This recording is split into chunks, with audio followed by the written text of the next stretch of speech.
शादी love marriage की है या फिर अरेंज मैरिज? मेरा कमर्शियल का शूट था, उस पे उनका कैरेक्टर था कि वो फादर है और मैं मदर हूँ। क्या सितम है कि हम सब मर जाएंगे। बात एंड कर दी। किसी बूढ़े अमीर बंदे से शादी कर ले और आप खुद मर जाएं। और वो अंकल जिंदा हो। वो अंकल जिंदा रह जाए। अब मोहब्बत हो गई है, इसके बगैर नहीं रहा जा सकता। चौक में खड़ा करके उन्हें इतने जूते मारे, इतने जूते मारे। कितनी दिलकश हो तुम, कितना दिलजो हूँ मैं, क्या सितम है कि हम सब मर जाएंगे। भाई बहुत ही प्यारी खूबसूरत एंकर हमारे पाकिस्तान की महानूर कुरैशी हमारे साथ मौजूद है। इनसे गपशप लगाते हैं, लाहौर न्यूज़ पे आपको नजर आती हैं। अस्सलाम वालेकुम। वालेकुम अस्सलाम। कैसी हैं आप? अल्हम्दुलिल्लाह, आप बताएं। मैं बिल्कुल ठीक हूँ। आज तो आपने लाखों दिल तोड़ दिए। क्यों?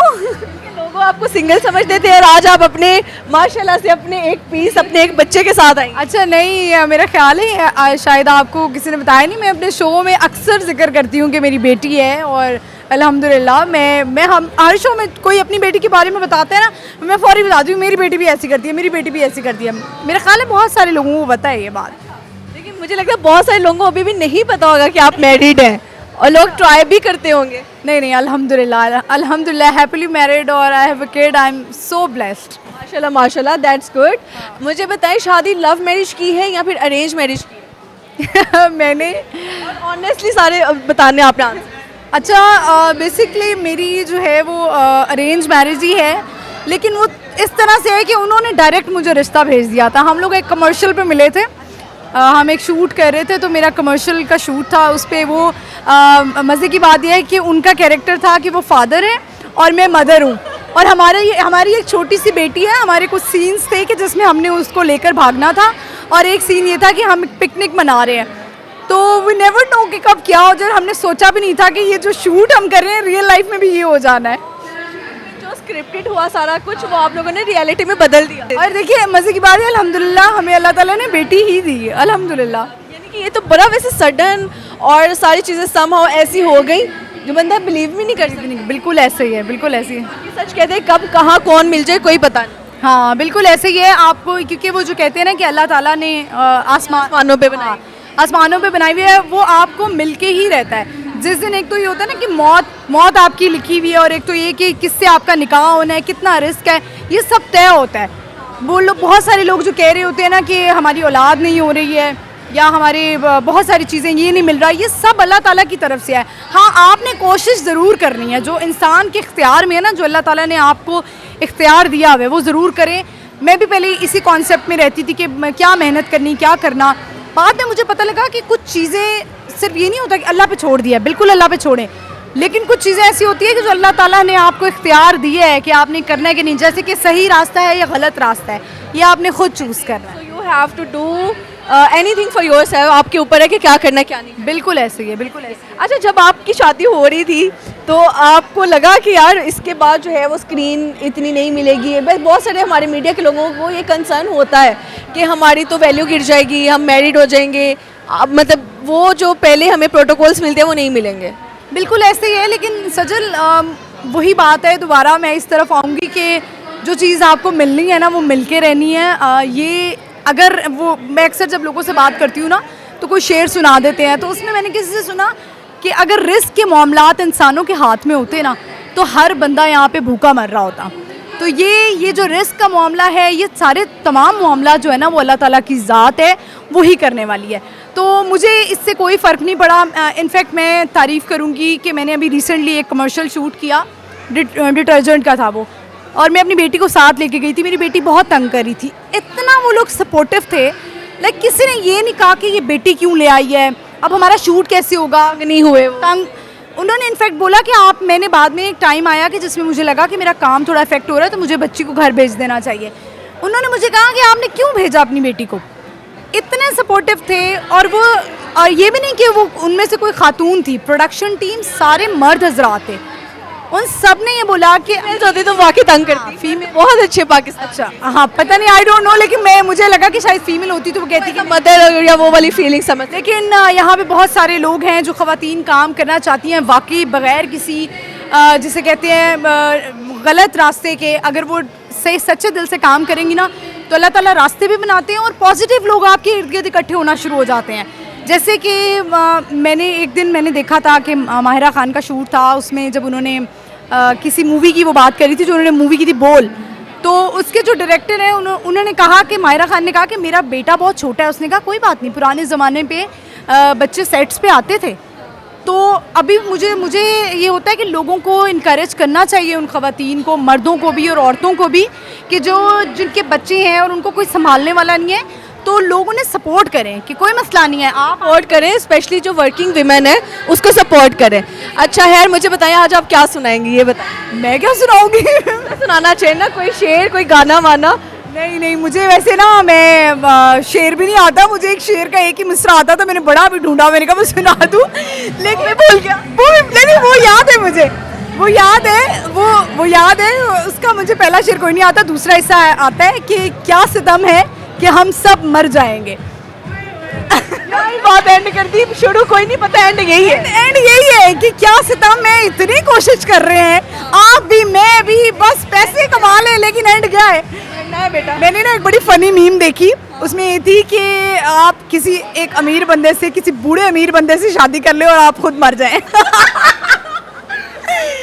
यानी कि लालच के बेस, यानी लालच के लिए आप शादी कर ले और आपको मौत आ जाए और वो अंकल जिंदा हो, वो अंकल जिंदा रह जाए। तो ये फनी यार इट इज, बट ऐसा हो जाता है, आपको नहीं पता क्या सितम है कि हम सब मर जाएंगे। अच्छा, हाउ यू मेंटेन योरसेल्फ बच्चे के साथ साथ, और खुद भी माशाल्लाह यू वेरी ग्रूम्ड। यार हमारे घर मेड नहीं है।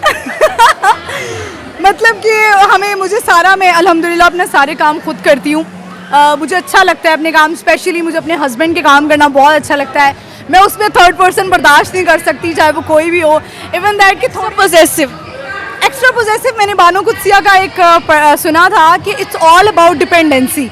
अगर पानी जो है वो पानी गर्म करने वाला जो है वो कोई और होगा और टांगे दबाने वाला कोई और होगा, तो वो फिर राब्ता टूट जाएगा। मैंने उनका ये सुना था। बॉन्ड बनाने के लिए सारे काम खुद कर, मैं कहती हूँ, हालांकि मेरे हस्बैंड मुझे कहते हैं मत करो, मैं कहती हूँ नहीं, मैं ही करूँगी। इवन दैट कि थोड़े अरसे के लिए मेरी मेड आई, मैं उसको भी नहीं करने देती थी। मतलब मुझे होता था मेरे काम वो करेगी, उनके काम मैं ही करूँगी। मतलब स्वीट बेबी, इतनी स्वीट, इतनी लविंग बेबी। हाँ, मेरा ख्याल है कि मैं अपने हस्बैंड को शेयर नहीं कर सकती किसी के साथ। मोहब्बत कितने टाइम तक हो गई थी आपको उनसे? सेट पे तो आप मिले, वो तो एक ऐसी अंडरस्टैंडिंग होती है, काम किया, अच्छा बॉन्ड बना, नंबर्स एक्सचेंज हो गए, ठीक है। उसके बाद वो जो पिक्चर्स आपने BTS बनाए होते हैं शेयर हो गए, इतना ही मुझे पता। उसके बाद मोहब्बत कब हुई? अच्छा, मोहब्बत मैंने तो यही सुना था कि जब निकाह हो जाता है तो अल्लाह ताला जो है वो मोहब्बत डाल देते हैं दिल में।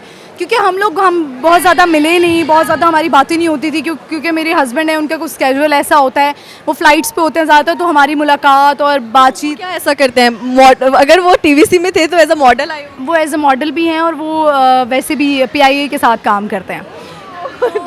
इस वजह से हमारे वो स्केड्यूल ऐसा होता था कि हमारी ज़्यादा बातें, मुलाकात नहीं, हमारा बस फटाफट जो है ना निकाह हो गया और बड़ी सादगी से हुआ। और जब वो हमारी शादी हुई ना, अच्छा मेरी बहुत सिंपल शादी हुई, सिर्फ निकाह हुआ मस्जिद में। कुरान एकेडमी है, डॉक्टर साहब की एकेडमी है, डॉक्टर इसरार साहब मरहूम, तो उनकी एकेडमी, उधर हमारा सादगी से निकाह। लेकिन मैं प्रॉपर तैयार हुई, हमारा शूट भी हुआ, क्योंकि मेरे हस्बैंड की मुझे सबसे अच्छी बात लगी कि उन्होंने कहा महानूर कुछ भी नहीं खाना हमने, कोई बारात नहीं होगी, कुछ भी नहीं होगा, ना तुमने कुछ लेके आना है। मैंने कहा जो मेरा दिल होगा मैं वो तो लेकर आऊँगी अपनी ज़रूरत की। लेकिन जब मैं उनके घर में कदम रखा तो मुझे ऐसा लगा कि मेरे ऊपर कोई बर्डन नहीं था। मैं बड़े लोगों को कहती हूँ, लोग कहते हैं धूमधाम से शादी करेंगे, एक ही दफ़ा तो होती है, लेकिन लिटरली सजल मुझे ऐसा लगा कि कुछ भी नहीं था मेरे कंधे पे। छोटी बहन कहती है कि मैंने सादगी से निकाह करना है, मामा कहते हैं नहीं लोग क्या कहेंगे। मैंने कहा मामा प्लीज़, अगर आपके बच्चे की विश है कि उसने निकाह सादगी से करना है, करने दें उसको। एग्जैक्टली ये अगर आप इस चक्कर में पड़े रहेंगे ना तो कुछ इवेंट्स अटेंड करने के बाद भी कीड़े निकाल जाने। हाँ, कि मटन सही नहीं था, चिकन सही नहीं था, वो नहीं मिला, एंड पे स्वीट डिश नहीं मिला। हमने अपने रिसेप्शन पे एक अच्छे से रेस्टोरेंट में हाई टी करवा ली 50 से 60 लोगों की। ये मेरी सिंपल सी शादी थी, लेकिन ऐसे था कि लग रहा था बहुत लेविश हुई है, क्योंकि हम अच्छे से तैयार हुए। मुझे ऐसा लगता है कि ये सिंपल ही होना चाहिए। बेस्ट कर लो तो ऐसे लगता है लेविश और बहुत ही शानदार शादी हुई है, और इतना ही। बाकी आपने बात की मोहब्बत की, तो वो मैंने आपको बता दिया कि एक तो निकाह में, लेकिन जब आपको ऐसा लगता है ना मियाँ बीवी में लड़ाई भी हो जाती है, और हमारी बहुत लड़ाइयाँ हुई हैं हमारी। इस कदर हुई है कि एक लम्हा ऐसा आता है कि आपको लगता है सब खत्म होने वाला है, कुछ सही नहीं हो सकता, अब शायद अलैदगी ही हल है। अलग हल है। लेकिन उसके बाद जब आप एकदम से वापस आते हैं ना, तो तब पता लगता है कि ये मोहब्बत हो गई है। यानी कि ऐसे पता लगता है कि अब मोहब्बत हो गई है, कि इसके बगैर नहीं रहा जा सकता। Tackle all the moments, all the situations. मैंने सिचुएशन बहुत मुश्किल से टैकल की, अपने आप को डाउन किया। मुझे बहुत सारे लोग कहते हैं कि तुम्हारी जैसी अकड़ू लड़की, तुम्हारे जैसी ये लड़की, वो लड़की। मैं सिर्फ कहती हूँ कि नहीं, मैंने जो है ना वो कॉम्प्रोमाइज़ किया, और औरत को कॉम्प्रोमाइज़ करना पड़ता है, कहीं मर्द को करना पड़ता है, लेकिन कहीं ना कहीं औरत को ज़्यादा कॉम्प्रोमाइज़ करना पड़ता है।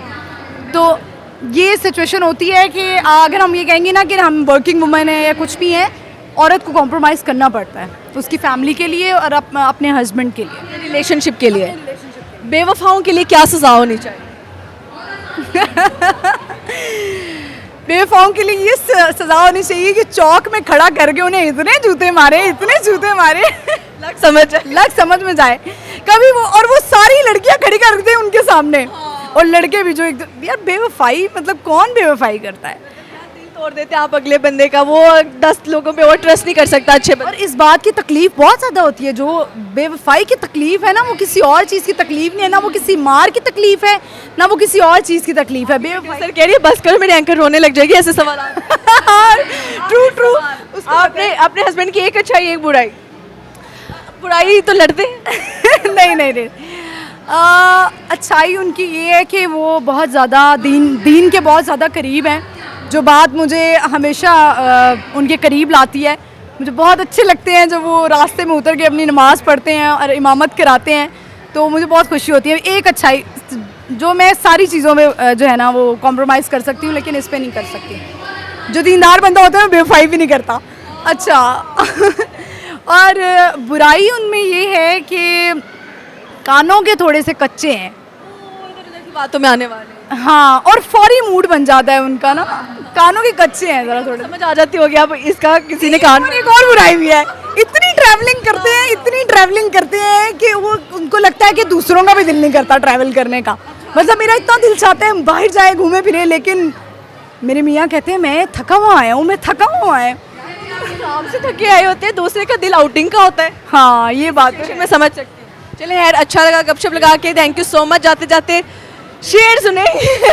कितनी दिलकश हो तुम, कितना दिलजो हूँ मैं, क्या सितम है कि हम सब मर जाएंगे।